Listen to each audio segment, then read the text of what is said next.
क्या आपने कभी किसी दीवार को देखा है? सिर्फ देखा नहीं, बल्कि महसूस किया है उसकी पैटर्न्स, उसके कलर्स, उसके बीच छिपे हुए राज। सोचिए, अगर वो दीवार आपसे बात करने लगी, अगर उसके हर पैटर्न एक दर्द, एक चीख, एक कहानी बन जाए। वेलकम टुडेज वीडियो, जहाँ हम एक्सप्लोर करने वाले हैं एक ऐसी कहानी जो न सिर्फ एक औरत के मेंटल ब्रेकडाउन को दिखाती है, बल्कि सोसाइटी के उन इनविजिबल हैंडकप्स को भी सामने लाती है जो औरत के हर एहसास को, हर सोच को एक कमरे में बंद कर देना चाहती है। ये कहानी है द येलो वॉलपेपर, एक शॉर्ट स्टोरी जो पहली बार 1892 में पब्लिश हुई थी, लेकिन इसका असर आज भी उतना ही रहा है।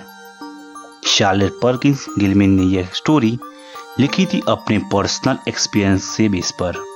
उन्होंने पोस्टपार्टम डिप्रेशन झेला था, एक ऐसा मेंटल कंडीशन जो डिलीवरी के बाद होती है, और उसे समय डॉक्टर का सॉल्यूशन था रेस्ट क्योर। मतलब कोई काम मत करो, कोई लिखो मत, कुछ लिखो मत, कोई सोचना मत, सिर्फ आराम।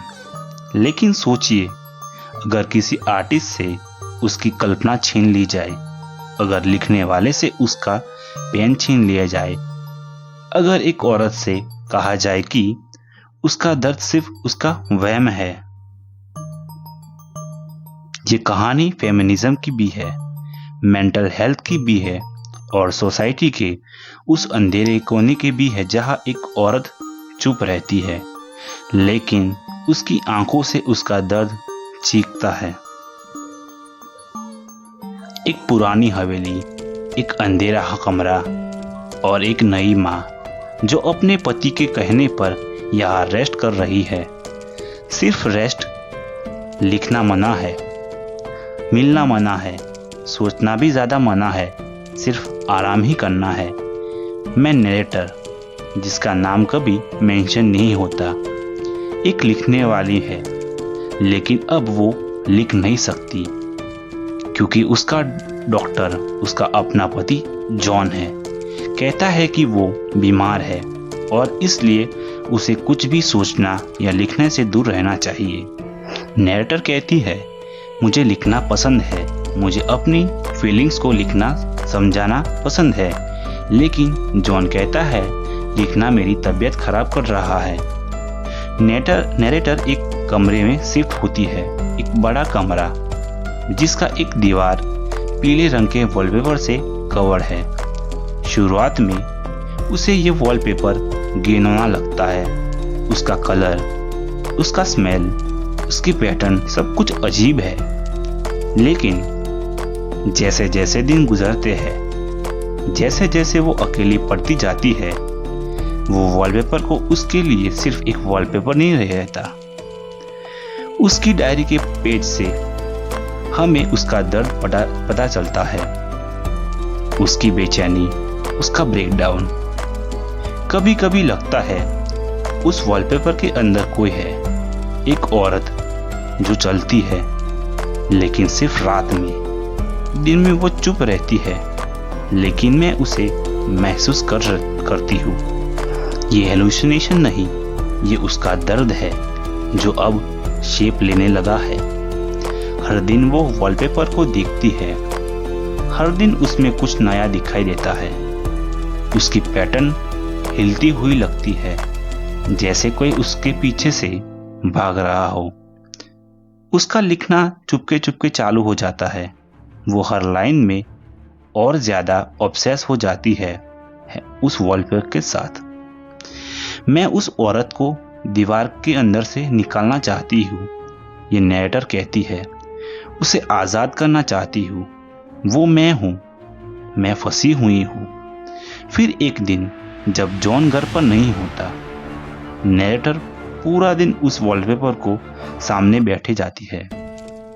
वो वॉलपेपर को फाड़ना शुरू कर देती है। हाँ, वो उस वॉलपेपर को उंगलियों से, हाथों से घुटनों से फाड़ देती है, जैसे एक औरत को आज़ाद कर रही हो, जैसे वो खुद को उस दीवार से बाहर निकाल रही हो। मैं बाहर आ गई हूँ, हाँ मैं बाहर आ गई हूँ, मैं आज़ाद हूँ।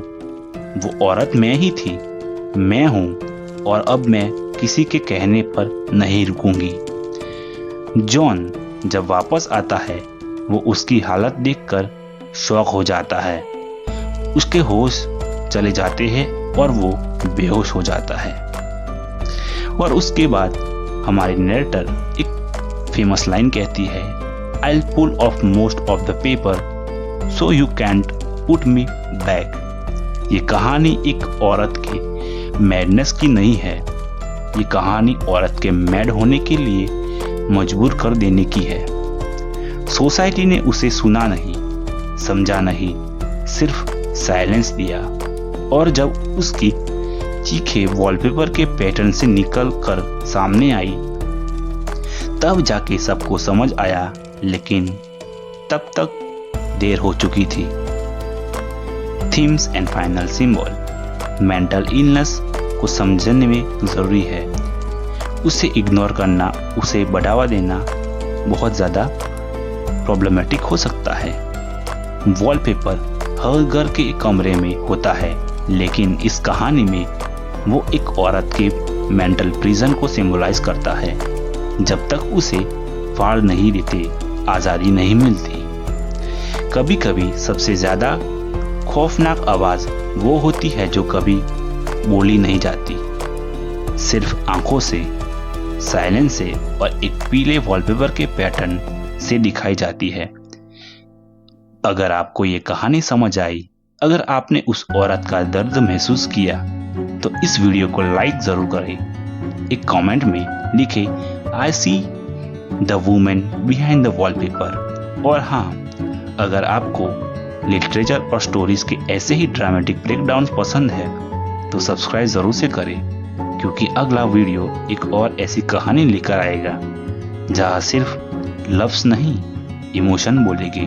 Thank you.